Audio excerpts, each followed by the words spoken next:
এই যে এই ভিডিওটা তোমরা দেখতে পাচ্ছ, যেখানে দেবদাকে চোর চোর বলে স্লোগান দেওয়া হচ্ছে, ভাইরাল এই ভিডিওটা দেখে অনেকের অনুরোধ যে দেবদা এবার প্লিজ রাজনীতি ছাড়ুন। চোখে মুখে গাম্ভীর্য যেখানে দেখা যাচ্ছে, চোর স্লোগানের মধ্যে দিয়ে দেবদা নিরাপত্তার মধ্যে দিয়ে নিজেকে আড়াল করে রাখার চেষ্টা করছেন, আর মাথা হেঁট করে করজোরে ভিড় এড়ানোর চেষ্টা করছেন। আর 26-এর নির্বাচনে বাংলার গেরুয়া ঝড়, তার মাঝেই কালিমালিপ্ত তারকার ভাবমূর্তি। ঠিক কী হয়েছে আজকে কিছু বিস্তারিত কথা আলোচনা করব। আমি সুপ্রিয় রয়েছি তোমাদের সঙ্গে। তোমরা প্লিজ আমাদের ইউটিউব চ্যানেলটাকে একটা সাবস্ক্রাইব করে দাও, ভিডিওটাকে একটা লাইক দাও। পুরো ভিডিওটা স্কিপ না করে তোমরা দেখো, তাহলে অনেক কিছু জানতে পারবে। দেখো, বাম দুর্গ ধসে যাওয়ার পর 2014 সালে তৃণমূলের হাত ধরে রাজনৈতিক ইনিংস শুরু করেন টলিউড সুপারস্টার দেব।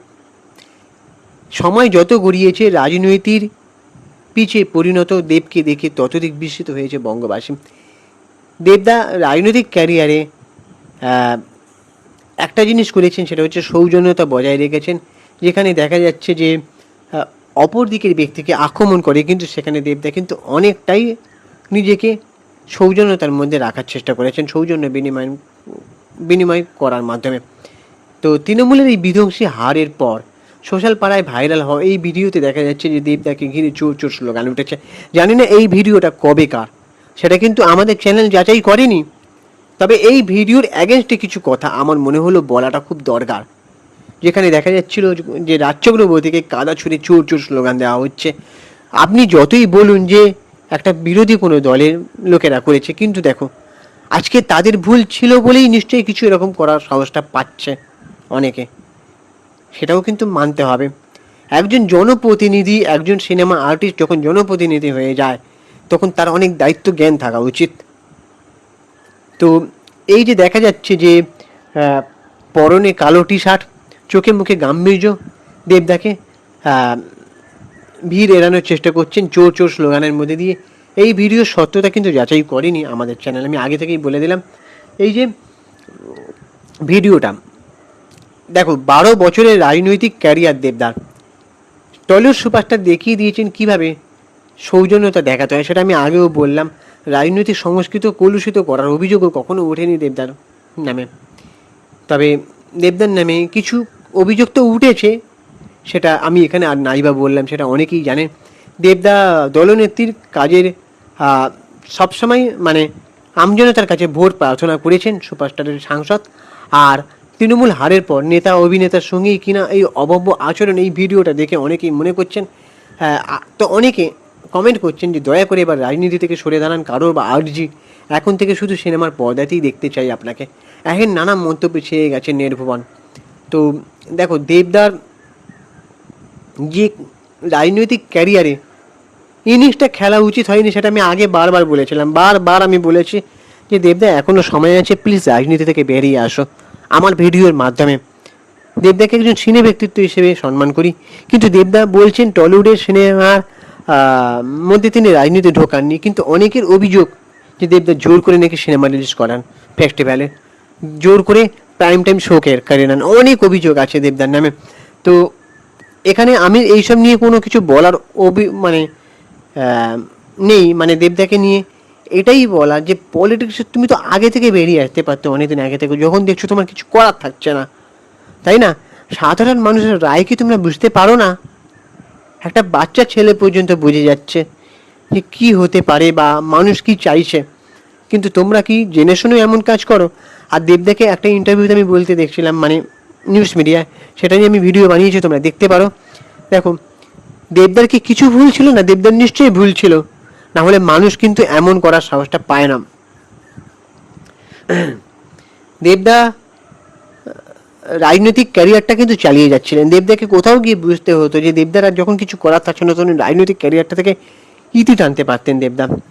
আমি বারবার বলে এসেছি যে দেবদা প্লিজ পলিটিক্স থেকে বেরিয়ে এসে এবার ভালো করে সিনেমা ইন্ডাস্ট্রিটাকে মন দাও, সিনেমা ইন্ডাস্ট্রিটাকে এগিয়ে নিয়ে যাওয়ার চেষ্টা করো, জিৎদা, বুম্বাদা এনাদের সঙ্গে হাত মিলিয়ে। দেখো, দেবদা যখন ভালো ভালো সিনেমা উপহার দিতে চাইছেন, সেটা নিয়ে থাকতে পারতেন। আর দেবদা যখন মানে কোনো ঘটনা ঘটে সাধারণ মানুষের হয়ে কথা খুব একটা কিন্তু মানে দেখিনি। আমি দেখেছি যখন যে করোনা টাইমে মানে লকডাউনের টাইমে তিনি পরিযায়ী শ্রমিকদের ফিরিয়ে এনেছেন, সেটা রাজনৈতিক পাওয়ার থাকতে হবে বলে কিন্তু কথা নয়। দেবদা ভালো করে জানেন যে তিনি রাজনীতি ছাড়া চলতে পারবেন না এমন নয়, তাহলে তিনি বেরিয়ে আসলেন না কেন আগে থেকে? তাকে কি হাত পা বেঁধে রাখা হয়েছিল যে রাজনীতি করতেই হবে, প্রচার করতেই হবে? এত কষ্ট করে খেটে রোদে প্রচার করলেন, এই প্রচারটা কিন্তু কোথাও গিয়ে সাধারণ মানুষদের জন্য থাকা উচিত ছিল। আজকে রাজচক্রের উপর থেকে যেমন দেখে গাঁদা ছোড়া হচ্ছে, চোর চোর স্লোগান দেওয়া হচ্ছে, দেবদাকে কে বলতে পারে যে দেবদাকে কদিন পরে বেরোলে এমন করতে পারে? হয়তো সেটা কোথাও গিয়ে একজন অভিনেত্রীদের সম্মান হানি হওয়া নয়? এই যে এত মানুষ প্রচারে বেরোচ্ছে, দেবদা দেখতে পাচ্ছে তাকে একজন হিরো হিসেবে দেখতে পাচ্ছে, রাজনীতিবিদ হিসেবে নয়। সেই সম্মানটা কোথা থেকে এসেছিল? পলিটিক্স ক্যারিয়ার কি প্রথমে হয়েছিল সেখান থেকে এসেছে সম্মানটা, না সিনেমা ইন্ডাস্ট্রিতে কাজ করার সুবাদে? কোনটা? জনগণের রায়কে বুঝতে হবে, জনগণের চাওয়াটাকে সম্মান করতে হবে। আমি বারবার যেটা বলে এসেছি। তো জানি না এবার দেবদা কী করবেন। দেবদা দেখছিলাম নাকি নিজের দলের পরাজয় অনেকটা কষ্ট পেয়েছেন, সেটা এমনটা নিউজ মিডিয়ায় লেখা হয়েছে।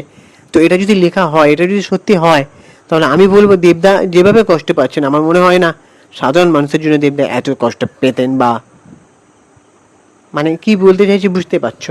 একজন সেলিব্রিটি, একজন শিল্পীর কাজ হচ্ছে সৃষ্টি করা। দেবদা যেভাবে বলেছেন যে মুম্বাই থেকে ট্রেনে করে আসতেন,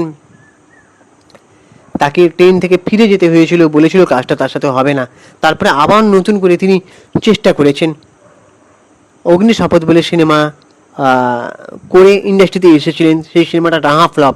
তারপরে আই লাভ ইউ বলে সেই সিনেমাটা, দেবদা কত স্ট্রাগল করেছে। তো সেই স্ট্রাগল করা লোকটা কী করে একটা পলিটিক্স ক্যারিয়ারে ঢুকতে পারে? দেখো, সময় সবসময় সবার খারাপ যায় আবার ভালোও যায়।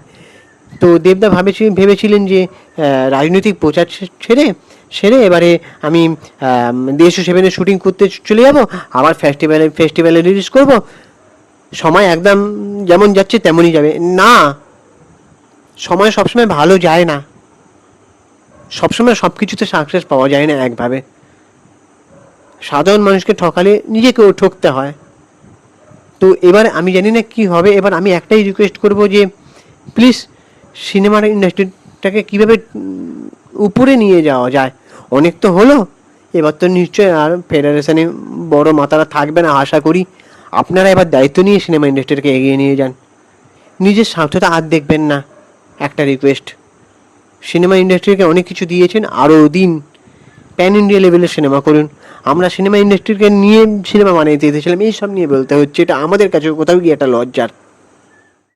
মানুষ তো তাও সুযোগ দিয়েছে দেবদাকে, মানে এখনও মানুষ বলছে যে সিনেমা ইন্ডাস্ট্রিতে ফেরো, মানে সিনেমাটা ভালো করে করো এবারে পলিটিক্স ছেড়ে, এখনও বলছে। তার মানে মানুষ সুযোগ দিচ্ছে।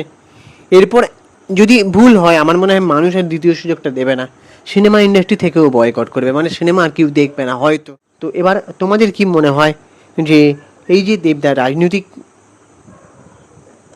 ক্যারিয়ারে ছিলেন, সেটা কি কোথাও গিয়ে দেবদার অনেক আগে ইতি টানা উচিত ছিল কিনা? আর এই যে ভিডিওটা দেখে কোথাও গিয়ে দেবদার জন্য খারাপ লাগছে না? এমনটা কি হওয়া উচিত ছিল? হওয়া তো উচিত ছিল না নিশ্চয়। জিদ্দার নামে কেউ এরকম কথা বলতে পারিনি যে জিদ্দা রাজনীতিতে থাকেন না, প্রসেনজিৎ চ্যাটার্জিও নয়। কেন এরকম পাল্টে বাজ হচ্ছে? কেন এরকম সবাই রং বদলাচ্ছে? কেন মানুষ মনে করে যে না, সিনেমা থেকে এবার আমরা রাজনৈতিক ক্যারিয়ারে নাম লেখাবো? কোয়েল মল্লিককেও কেউ আশা করতে পারিনি। অবশেষে কী হলো? জয়টা কাদের হলো? এবার একটু প্লিজ থামো তোমরা। সেলিব্রিটি মুখ হলেই যে রাজনৈতিক ক্যারিয়ারে সাফল্য পাবো বা একজন পলিটিশিয়ান হিসেবে সাকসেস পাবো তা কিন্তু নয়। সেলিব্রিটি মুখ মানেই যে ভোট দেবে মানুষ তা নয়, এটা প্রমাণ হয়ে গেল। তো এবার তোমাদের কি মতামত তোমরা অবশ্যই কমেন্ট করে জানাতে পারো। আর আমাদের ইউটিউব চ্যানেলটাকে সাবস্ক্রাইব করে দাও, ভিডিওটাকে একটা লাইক দাও। আমি ইনস্টাগ্রামে রয়েছি সুপ্রিয় পৌশালী সিনেমেরি অথবা চিঙ্কি বাবু 2531, ওখানে গিয়ে ফলো করে দাও। চলো টাটা, দেখা হচ্ছে পরে ভিডিওতে।